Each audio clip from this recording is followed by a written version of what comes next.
This is our smallest snake that we have. Her name's Tora. And she's a sun-kissed orange snake. Her name's Tora. I'm not going to hold this one, dude. She's too small. I got another one you can hold, okay? But she actually was gestated wrong. So when they were incubating her, they didn't keep the temperatures the same temperature during the whole time. So she has one big eye and one small eye. Is she a baby? Yeah, she's a baby. She's only about 3 months old, so that's why she's so small. These guys can get up to about 4 feet long, and they're actually really snout snakes. Or they're not too girthy.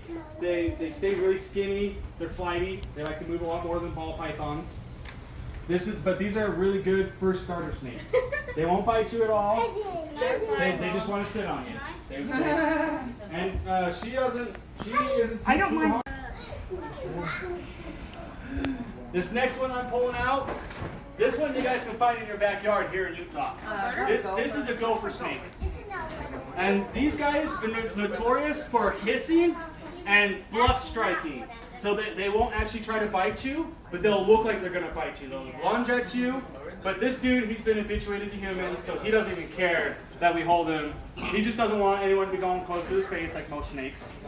But this is our Great Basin gopher snake.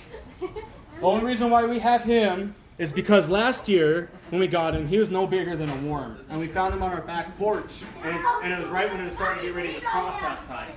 So if he would have stayed outside, he probably wouldn't have made it. And he would have froze to death. And so we took him in, and we actually found this year, we found a gopher snake that was hatched from this year, and it was almost bigger than him because he was such a runt. Yeah, so we took him in, been feeding him a good amount, I've been holding him, so he's nice and habituated.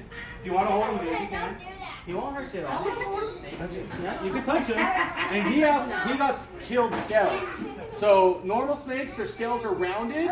He got a little bit more pointed scales like what a viper got, because he likes to dig a little bit more. They're gopher snakes, so they go into gopher holes. So these guys can dig pretty good. Don't let Wesley get out of them. Oh, you're trying, dude. Yeah. But these guys got a lot more rough scales if you feel on their back. It's a lot more rough. Wesley, no. Wesley, come here. Wesley. Come here.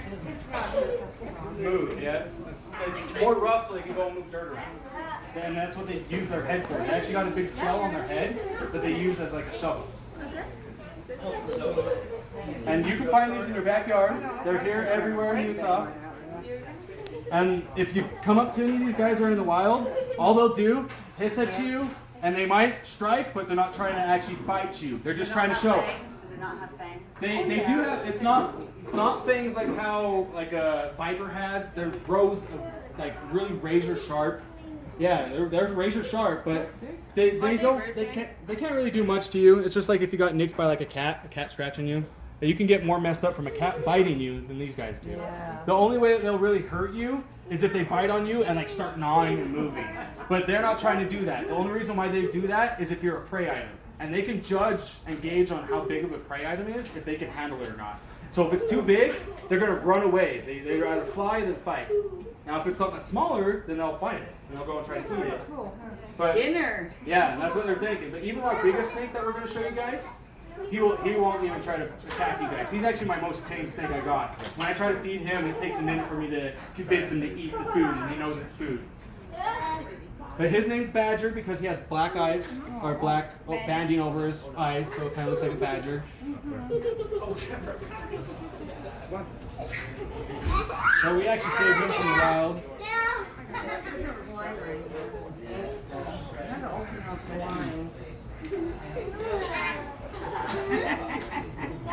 Yeah, we rescued him on September 4th, so we've almost had him for a year now.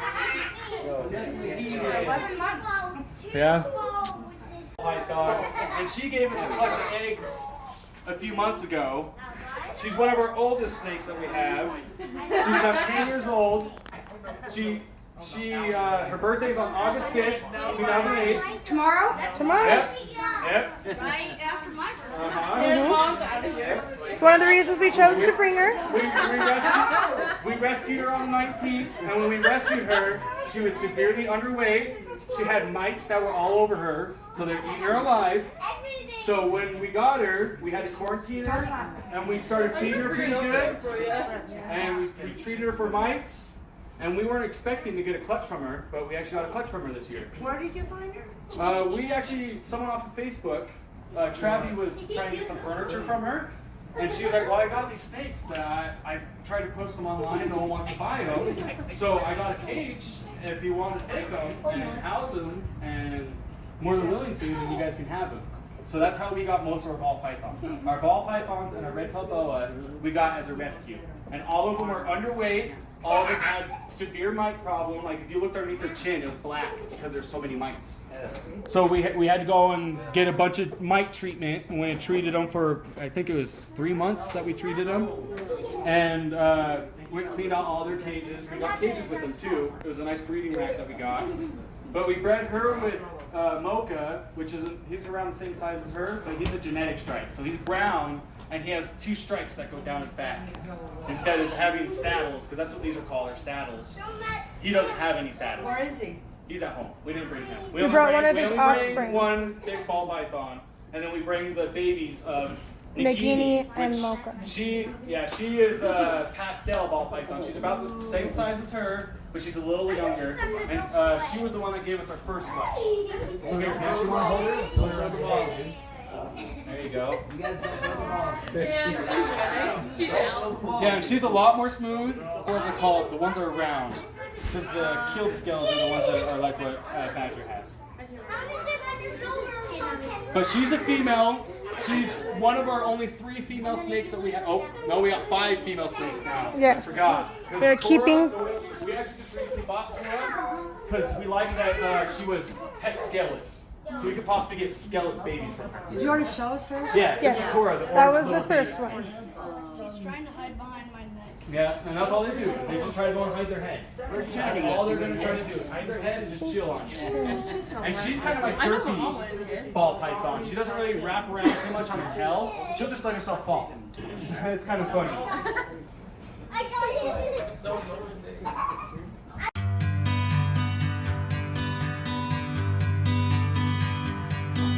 So these are our babies that we had from Nagini, and she was our pastel het genetic stripe, and she was bred to Mocha, our genetic stripe. So we can have normal ball pythons, we can have pastels, we can have genetic stripes, or we can have genetic Are stripes those ones that pastels. are 3 weeks old? Huh? Are those 3 weeks old? No, Yes. Yeah, these are 3 weeks old. And these are the same ball python like she is. They just got a different morph. So a different paint job, per se. So we'll pull out just our normal ball python at first. So this is how a normal ball python looks like. That's its normal patterning. They sometimes they don't have nearly as much light coloration on their belly, but we think because of the pastel, they made it a little bit lighter on our normals. That's a pastel? No, this is a normal, but their mom was a pastel, so that's why the genes are in it. So this is a normal het pastel and het genetic stripe. So you can possibly get pastel or genetic stripes from this one if you go and breed it to another, because that's where some genes are kind of a little wish-washy. And yeah, and then right here is salmon. This is one of the ones we're keeping. This one's a pastel. So you see how it's a lot lighter than that one? So that's what makes it a pastel. It's just a little bit lighter. It has the same pattern as the normal. Brighter colors. They say pastel and you think soft Softer, colors. but no, it's brighter. It brightens usually them makes it up, brighter. but lightens them in the and same these guys' sense. scales are so small that they're like smooth. Like you can't even. So they're almost like, oh my gosh. Yeah, he's holding an albino. Yeah, he's got Curena. And then this is the one that's like the holy grail. We're surprised that we got 2 of these. We had 2. This is a pastel genetic stripe. So we hit all 3 genes. Yep. In what we were looking for twice. And so a normal genetic stripe would be brown, but because it's a pastel, it made it where it's more of a yellow. Because there's still browning that's on its top next to its dorsal, but it's yellow and it has no patterning on its belly. And that's what genetic stripe pastels have. No patterning on their belly. And this one is named Jada. Her name was Danger Noodle, full name. But we're actually keeping her. We're keeping her and salmon, but this one we're going to be selling.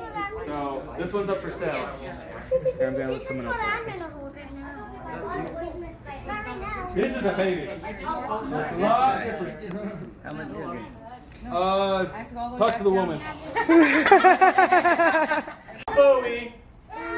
He is our axanthic red-tailed boa. Axanthic is a recessive mutation trait which varies from shades of gray, black, and brown. So they pretty much lack the red, yellow, and any other colors. So it kind of makes them a little bit more bland, but Grays and silvers. his birthday is October 24th, 2010. So he's about 9 years old. Like I was saying with the rest of them, he does like squeezy. So if he squeezes around your arm a little too much, just let me know. But he is a puppy dog, so he won't bite you at all, but he likes to squeeze. So whoever wants to hold him, just keep in mind. Heidi's ready. Oh my goodness, dude.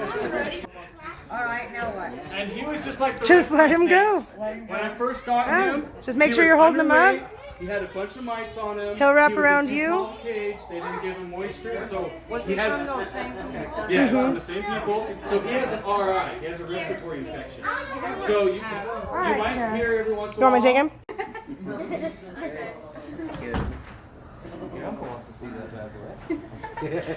Yeah, she just tried that. He said nope. Hard nope.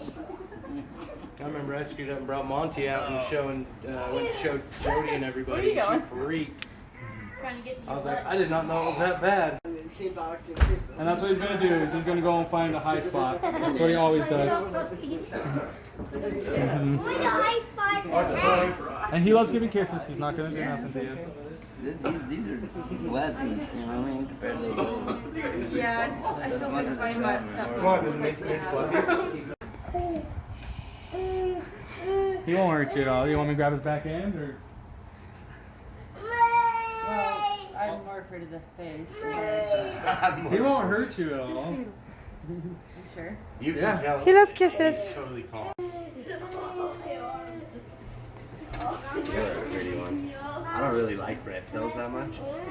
I mean, I like them. They're not my favorite. But I don't know. I've ran into and seen a couple really pretty red tails lately.